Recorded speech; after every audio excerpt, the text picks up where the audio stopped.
Hey, it's John Grimes coming to you from Dallas, Texas. I want to thank Steph and Bold Blind Beauty for the work they are doing to help demystify blindness and spread the message that you don't have to have sight to have vision.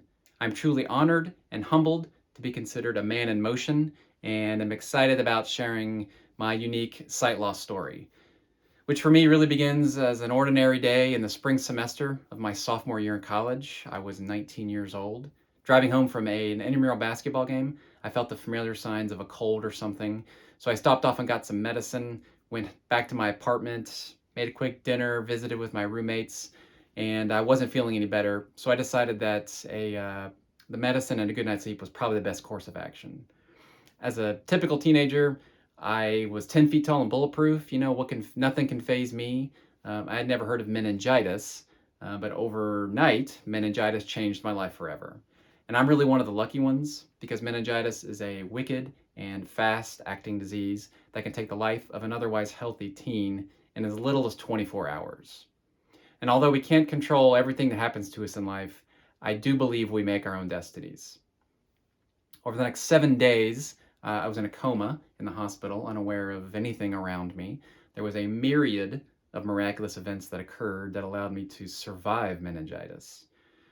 Coming out of the coma wasn't like anything I'd seen in movies. I was in and out of consciousness for the better part of a day.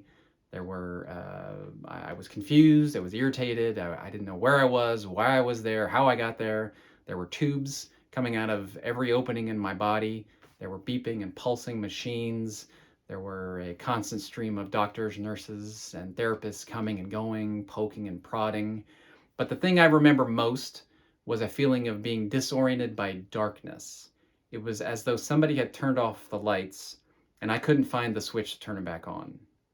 I was comforted by the voices of my parents who were by my side and played a critical role in my long road to recovery. Things like walking, getting out of bed, talking, swallowing, living independently would return in time and therapy, but neurological dysfunction and sight loss are permanent reminders of my battle with meningitis. My body had endured considerable change, most of which was not conducive to my carefree college lifestyle that I had become accustomed to. So I had to wrap my head around a all new kind of paradoxical changes that had to occur in my life and work through all the stages of grief. I remember that from a psychology class, that there's like 7 stages to grief, and not much of a reader, more of a Cliff Notes kind of guy. I kind of plowed through all of that and decided I would fake it till I make it. I'll easily play the clumsy fool. I'll just kind of roll through this, and everything will be okay. It didn't take me long to realize that's a pretty foolish way to do it, and really quite exhausting. And one day it hit me. I have to face the world as I am, not as I was. I call myself ambiguously blind because it's difficult for me to describe my vision to others. I have zero vision in my right eye. It's pretty easy for people to understand. And I have 2300 vision in my left eye. That's not easy for people to understand. There's all the things about vision. You could even have people with similar acuities that have a total different experience based on how their situation is, how they live their life, and their unique situation. So it's hard to explain. My 2300 vision in my left eye is just enough for me to be considered dangerous to me. I just tell people I can see enough to be dangerous. But that really wasn't enough, and I really wanted to try to explain it to people, kind of what I see, what my parameters are, and maybe kind of help, just like Bold Blind Beauty, demystify blindness and start talking about it. So I started a blog called Ambiguously Blind, and it turns out I'm not much of a writer, so that turned into a podcast. I'm a much better talker than I'm a writer, believe it or not. So we challenge beliefs and reveal abilities that make people extraordinary. There are a ton of extraordinary stories that are in the world that are just below the surface.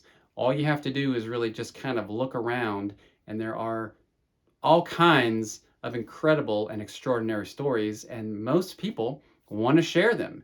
And that's what we try to do on the podcast.